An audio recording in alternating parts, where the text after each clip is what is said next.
حمدا كثيرا طيبا مباركا فيه وصلى اللهم على سيدنا محمد وعلى آله وصحبه أجمعين. السلام عليكم ورحمة الله وبركاته. Donc la thématique qu'on m'a demandé d'aborder, c'est le travail associatif, le travail de da'wa, de prédication, le travail pour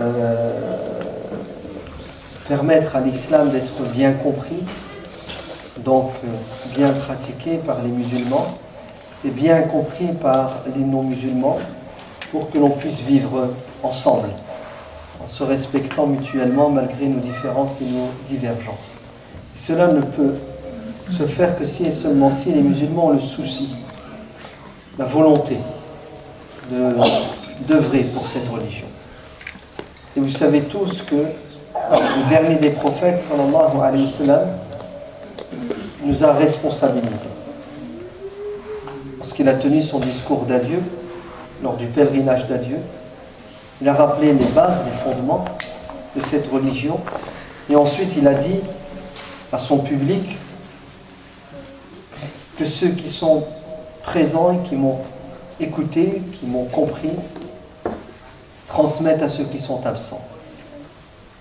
C'est-à-dire, je vais partir, j'ai accompli ma mission, mais sachez que le message doit continuer à être répandu. Le prophète sallallahu alayhi wa sallam a averti ses proches, il a averti son peuple. À son époque, l'islam s'est répandu dans une partie de l'Arabie, la majorité, et une petite partie de l'Afrique, l'Éthiopie, avec la présence de musulmans en Éthiopie.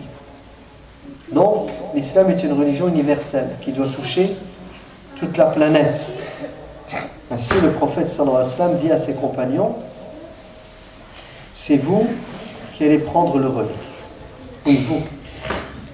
Chacun parmi vous doit se sentir investi d'une mission. On est tous des vecteurs du message. Ô Seigneur, je te prends comme témoin que j'ai transmis la vérité et qu'ils sont témoins et que je les ai responsabilisés. Alors malheur à celui qui ne prendra pas soin du dépôt. Ce din est un dépôt. Il nous a été remis. On doit en prendre soin et ensuite on doit le transmettre. وَلْتَكُنْ مِنْكُمْ أُمَّةٌ يَأْمُرُونَ بِالْمَعْرُوفِ يَدْعُونَ إِلَى الْخَيْرِ وَيَأْمُرُونَ بِالْمَعْرُوفِ وَيَنْهَوْنَ عَنِ الْمُنْكَرِ. Il doit y avoir en permanence dans cette communauté des croyants et des croyantes qui invitent les gens à faire le bien, qui ordonnent le bien, qui condamnent le mal. Et le prophète sallallahu alayhi wa sallam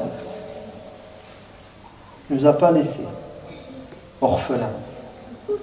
Il nous a tout enseigné. C'est Amr ibn Akhtab qui disait qu'un jour le prophète sallallahu alayhi wa sallam a pris la parole après la prière de Subh. Et il a parlé jusqu'au Dhuhr. Et il s'est arrêté pour faire la prière de Dhuhr.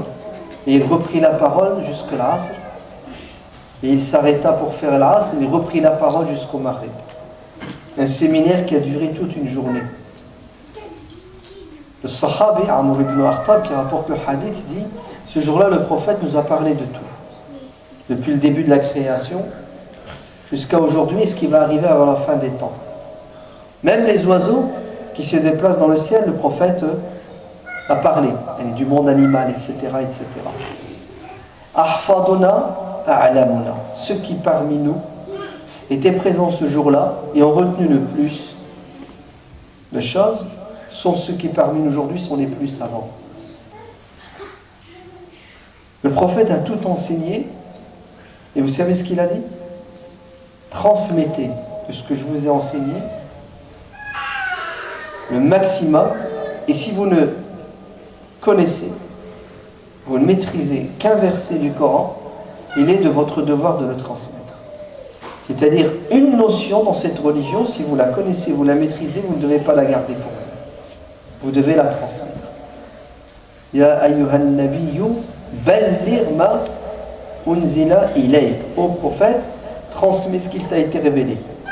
Et si tu ne le fais pas, alors sache que tu n'as pas été à la hauteur, tu n'as pas accompli ta mission. En fait, c'est de la trahison. Vous entendez? Le prophète sallallahu alayhi wa sallam nous a remis une lettre, un courrier. Nous sommes des facteurs. On doit aller frapper à la porte des gens et leur dire tenez, c'est de la part du messager de Dieu. Si on ne le fait pas, on garde la lettre, le courrier, nous sommes des traîtres. Eh oui. L'amana. Inna Allah ya'murukum an tuaddu al-amana. C'est un ordre. Nous avons une amana qui s'appelle le din. On ne doit pas le garder pour nous. Alors les premiers qui nous devons transmettre, ce sont nos proches. Ceux qui sont sous notre responsabilité d'abord, nos proches, et ainsi de suite. Donc, l'engagement est plus que nécessaire. Il est même fondamental et obligatoire. Il y a deux niveaux d'engagement. Il y a un niveau individuel. Chacun parmi nous doit être un prêcheur, un prédicateur, selon ses connaissances, là où il est, de jour comme de nuit. Il ne rate pas une occasion. Pourquoi? Pour dialoguer avec les gens et exprimer ses idées. Une anecdote, dans les années 40, en Algérie, le grand Cheikh Abdelhamid Ben Badis, rahimahullah, un réformateur, celui qui a permis aux Algériens de redécouvrir leur religion après 100 ans d'efforts continus de la part des colons pour qu'ils abandonnent non pas leur religion mais même leur culture, leur langue, leurs coutumes. Et le Cheikh Abdelhamid Ben Badis, avec ses collègues savants musulmans et non savants, il va fonder une association qui s'appelle Jam'iyatu al-Ulama, l'association des savants. Et il a une stratégie. Vous savez laquelle? C'est de réveiller la conscience du musulman. Bref, dans les mosquées, partout, il est demandé à celui qui a un minimum de connaissances de transmettre ce minimum. Il va être convoqué par les services de renseignement et on va lui annoncer que désormais la liberté d'expression a des limites, la liberté d'association, etc. Et que c'est fini. Ouais, vous en avez trop fait. D'ailleurs, vous ne faites pas que de la religion, mais vous faites aussi de la politique. N'est-ce pas? Puisque vous critiquez l'État colonial. Donc, l'épée de Damoclès. On va vous interdire tout cela. Vous interdire les mosquées, les associations, les réunions publiques, votre journal, Basaïr, etc. Qu'est-ce que leur a dit le Cheikh Ben Badis? Il a dit, si vous fermez toutes ces portes, sachez que vous ne pouvez pas nous empêcher de transmettre la parole de Dieu. Car dans l'autocar, je vais prêcher. Lors d'une cérémonie d'enterrement, je vais prêcher. Dans une cérémonie de mariage, je vais prêcher. En marchant dans la rue, je vais prêcher. Vous ne pouvez pas arrêter la lumière de Dieu. Parce que celui qui est convaincu qu'il a une mission à accomplir, il est capable de surmonter tous les obstacles. Et à votre avis, est-ce qu'il a réussi, le Cheikh Ben Badis? Il a réussi. Rahimahullah. Il est derrière la résurrection islamique en Algérie. Alors, est-ce que nous avons des obstacles aujourd'hui? Est-ce que nous avons des personnes qui nous disent vous n'avez pas le droit de parler, vous n'avez pas le droit de vous réunir, vous n'avez pas le droit, écoutez bien, de vous balader dans la rue et de frapper aux portes et de distribuer des livres aux gens, d'inviter les gens pour venir à la mosquée. Nous sommes dans le pays de la liberté des droits de l'homme. Et nous sommes quoi? Nous sommes réticents à nous faire connaître pour être reconnus. C'est le comble, alors que c'est le propre du musulman. Litakunu shuhada'a ala nas. Vous entendez? Le croyant musulman doit être un ambassadeur. Là où il porte l'étendard de l'islam en disant وَمَنْ أَحْسَنُ قَوْلًا مِمَّنْ دَعَا إِلَى اللَّهِ وَعَمِلَ صَالِحًا وَقَالَ إِنَّنِي مِنَ الْمُسْلِمِينَ. Le meilleur parmi nous, c'est celui qui appelle les gens à Dieu et qui agit conformément à ce message islamique. Il allie l'action à la parole, à la prédication. C'est pas on doit être de bons musulmans, de bons pratiquants uniquement. Ça c'est évident, ça coule de soi, il faut sauver ta peau. Mais ce n'est pas suffisant. Tu dois transmettre aux autres, tu dois réveiller les consciences. Car sauver ta peau, c'est un devoir. Aider les gens à sauver leur peau, c'est un devoir et une nécessité. Donc Allah barik fikoum, il est temps que chacun parmi nous réagisse. Nous n'avons pas le droit de rester des spectateurs consommateurs. Il faut que nous soyons des acteurs.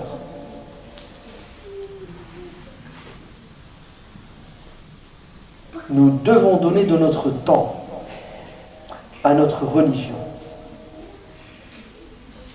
Pas les 5 prières, car c'est une évidence, mais aider les autres à prier en leur enseignant l'importance et la valeur de la prière. Les meilleures des actions, ce sont celles qui durent dans le temps. Si quelqu'un devient musulman grâce à toi, c'est mieux que la terre et tout ce qu'il y a dedans, et tout le bien qu'il fera lui et sa descendance te reviendra, car tu es le sabab. Man sanna sunnatan hasanatan. Celui qui est à l'origine d'un bien aura la récompense de ce bien, qu'il le fasse ou que les autres le fassent. C'est lui qui les a incités, donc il mérite tous les honneurs sur terre et dans l'au-delà. Vous vous rendez compte? Vous aidez quelqu'un de musulman qui a oublié sa religion, à la redécouvrir et à la pratiquer. Quel cadeau vous lui avez fait?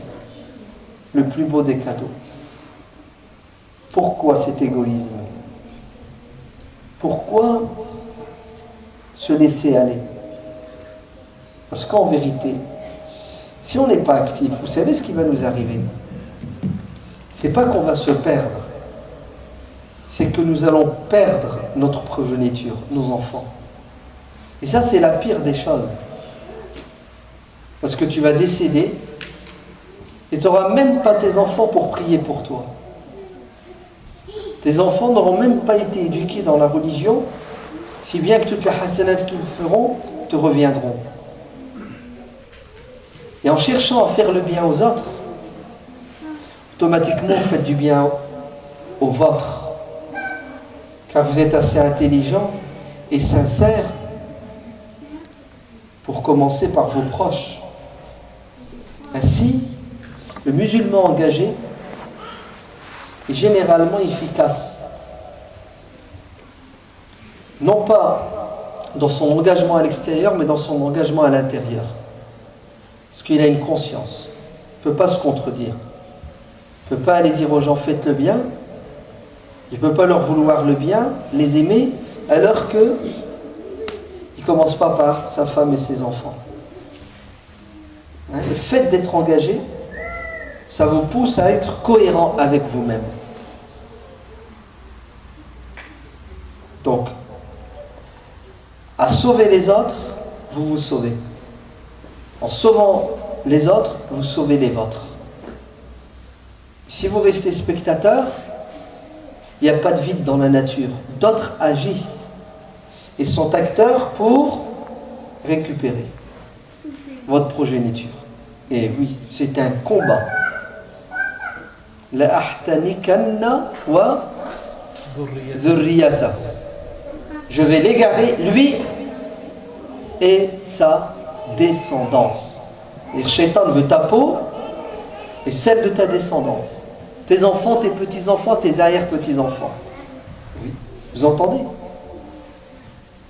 Parce qu'il y en a qui disent, c'est bon, moi je m'occupe de mes enfants, et si j'arrive à me sauver mes enfants, c'est bon. Vous savez, alhamdoulilah, j'ai réussi. Non, non, non, non. Zurriyatahu. Et Zurriyatahu, vous savez c'est qui? Ta descendance. Tes enfants, tes petits-enfants, tes arrière-petits-enfants. Là, le diable ne se contente pas de tes gosses. Il veut toute ta descendance. Et à un moment donné, le diable va couper le cordon ombilical. Toute la lignée, jusqu'à la fin des temps. C'est pour ça que tu dois éduquer tes gosses et leur donner les moyens d'éduquer leurs enfants. Comment? En créant les structures dès à présent. Non pas pour tes enfants, parce que peut-être qu'ils n'en profiteront pas, mais pour les enfants de tes enfants, pour aider tes enfants à rester musulmans et leurs enfants. Oui. En faisant cette mosquée, vous l'avez construite pour vous-même, pour vos enfants, vos petits-enfants, et ainsi de suite. Mais ce n'est pas suffisant. Vous devez faire une école maintenant. Pour vous, vos enfants, vos petits-enfants, et ainsi de suite. Vous devez créer des entreprises. Comme ça, vos enfants auront du boulot, vos petits-enfants, vos arrière-petits-enfants. Ça évitera qu'ils soient désœuvrés, chômeurs, délinquants. Vous devez créer des médias. Donc tout ça, ça nécessite un engagement. Il faut qu'on soit convaincu que l'avenir de l'islam, l'avenir de notre descendance, dépend de notre capacité aujourd'hui à nous engager pour construire, hein, c'est vraiment du travail hard, c'est lourd, c'est pesant, c'est difficile, c'est fatigant, c'est contraignant pour construire el-bi'a, le milieu favorable, pour pouvoir justement réaliser notre projet qui est de protéger notre progéniture. Et en protégeant nos enfants, nous allons protéger les autres. Car nos enfants vont être source de quoi? De lumière qui vont éclairer les autres. Regardez l'inverse.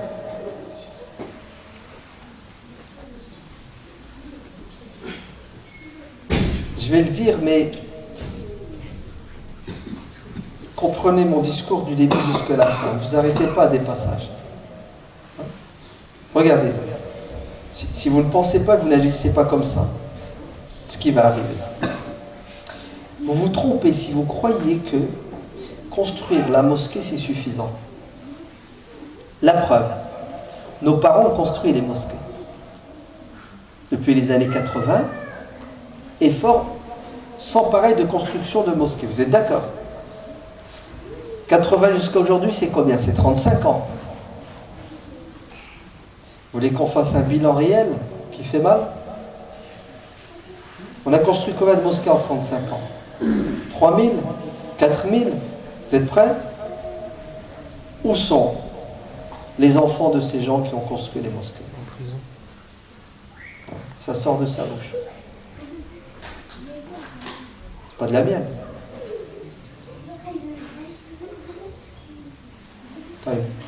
Vous croyez que vous êtes plus fort que vos parents?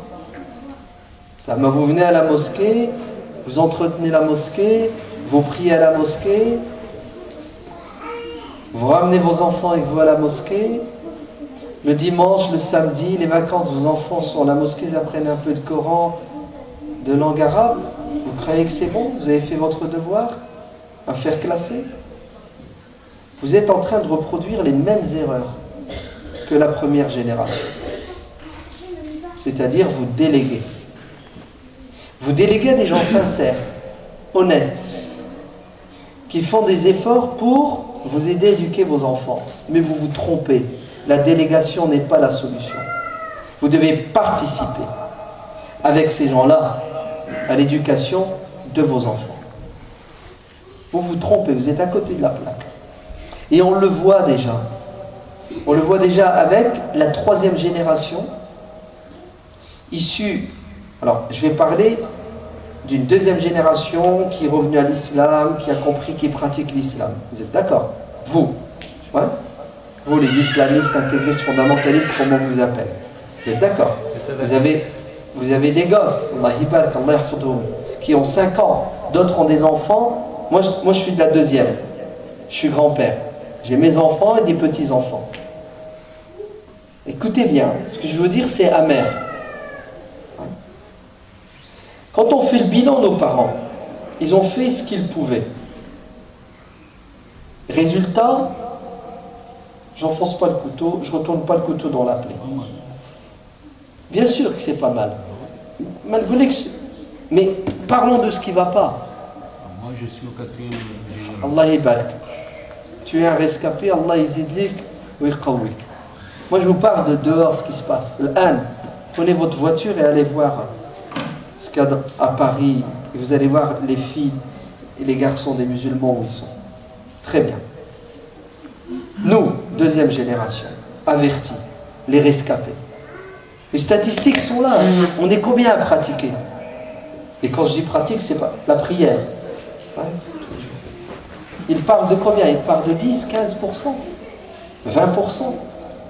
Sont les 80%. Pratiquants occasionnels. Vous entendez, hein? La troisième génération, comment elle va être? Plus pratiquante ou moins pratiquante? C'est une question qu'il faut se poser. Plus, ben tu serais étonné, mon frère. C'est la catastrophe. Tu sais pourquoi c'est la catastrophe? Parce que si la deuxième, c'est la deuxième. En majorité, elle n'est pas pratiquante. Tu me suis? Bien qu'il y ait eu des mosquées. Bien que dans ces mosquées, on ait dispensé un enseignement. Oui, bancal qui n'était pas parfait. Aujourd'hui, nous avons toujours les mosquées, il y a toujours un enseignement. Il s'est amélioré, j'accepte. Mais de l'autre côté, la France de 2014, le monde de 2014, ce n'est pas celui de 1990, ni 80, ni celui d'avant l'an 2000. Aujourd'hui, tous vos gosses, à 5 ans, à 10 ans, ont Internet. Et ils le manipulent bien. Ils ont un iPhone. Et ou non? Ils ont tous joué à GTA 5. Et bientôt 6, 7, 8. Vos efforts ne sont pas du tout proportionnels aux efforts de Shaitan. Nos structures, nos activités ne correspondent plus à la réalité de nos enfants des générations à venir. Ouais. On doit faire beaucoup plus d'efforts que ce que nos parents ont fait. Parce que Shaitan, lui aussi, fait des efforts, il évolue. Donc, si vous croyez que ramener vos enfants, les déposer à la mosquée, ils apprennent du Coran et de l'arabe, c'est bon, vous allez les sauver, vous vous plantez. C'est pas suffisant. Si ça a marché il y a 30 ans, on n'est pas il y a 30 ans. Vous devez, en tant que parent, vous engager dans le tissu associatif musulman pour pouvoir relever les défis de l'éducation des générations à venir. Pour imposer des réformes à la hauteur. Des réformes à la hauteur. Vous voulez que je vous donne un exemple tout simple? On vient de sortir des vacances, juillet-août, c'est ça? Beaucoup de parents musulmans pratiquants qui font le jeûnoir se sont confrontés à un problème.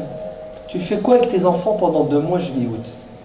Tu n'es pas parti au bled, tu es resté en France. Tu bosses. Tes gosses ne sont pas à l'école. Comment tu les occupes?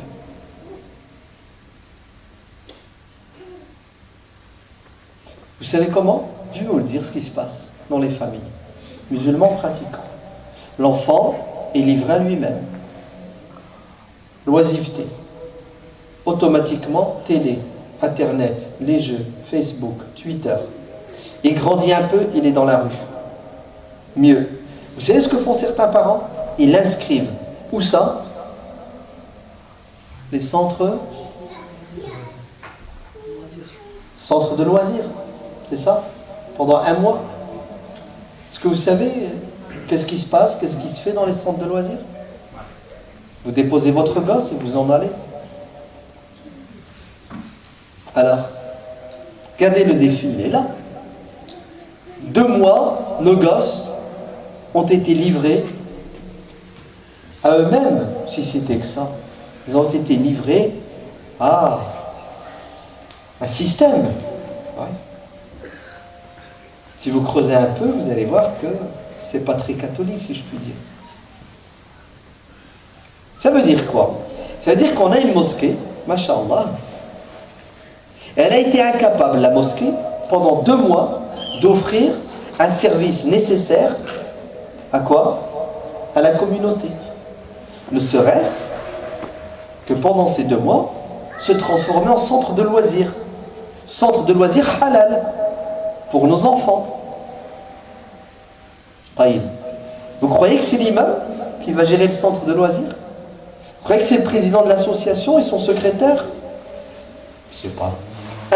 C'est pas leur travail, c'est pas leur compétence, c'est pas leur spécialité, et ils ont d'autres postes qu'ils assument très bien.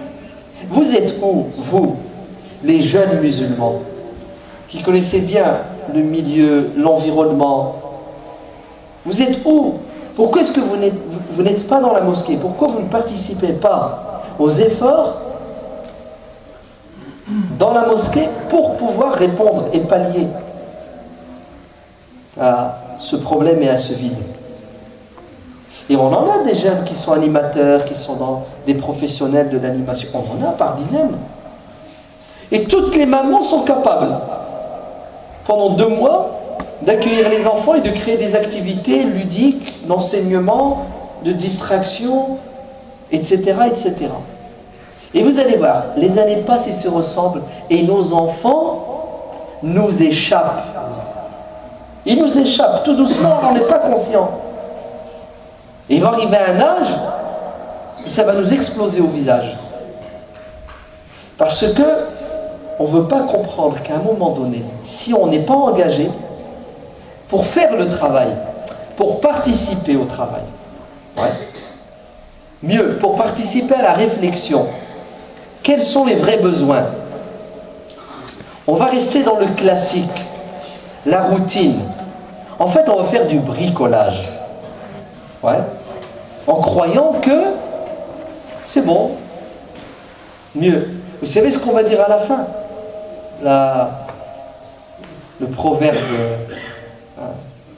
D'ailleurs, si vous allez un jour à Al-Hamra, en Espagne, à Grenade, vous allez voir, partout c'est écrit La ghaliba illallah.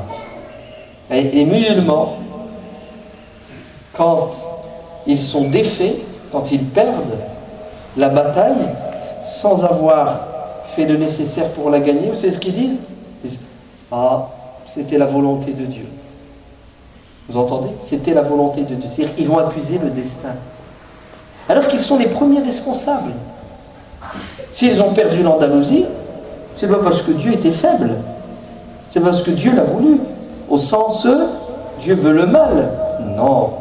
C'est parce qu'ils n'ont pas fait le nécessaire pour perdurer dans le temps. Si vous ne vous engagez pas dans le tissu associatif musulman, la mosquée ou toutes les annexes de la mosquée, nous allons nous enfoncer dans une routine et nous allons perdre nos enfants.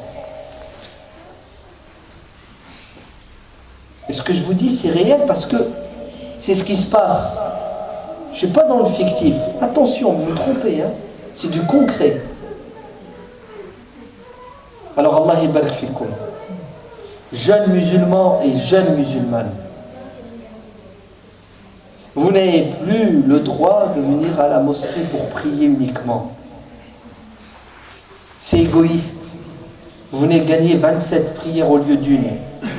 Vous effacez vos péchés en faisant un pas et gagnez une hasanat, etc., etc. Vous devez venir à la mosquée avec le souci d'améliorer la mosquée. Comment l'améliorer?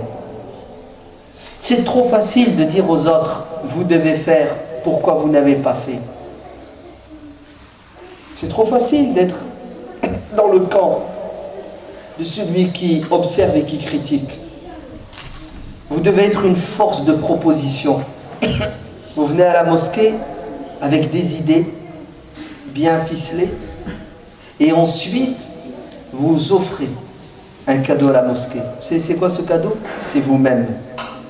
Vous donnez de votre personne, de votre compétence, de votre savoir-faire, de votre expérience.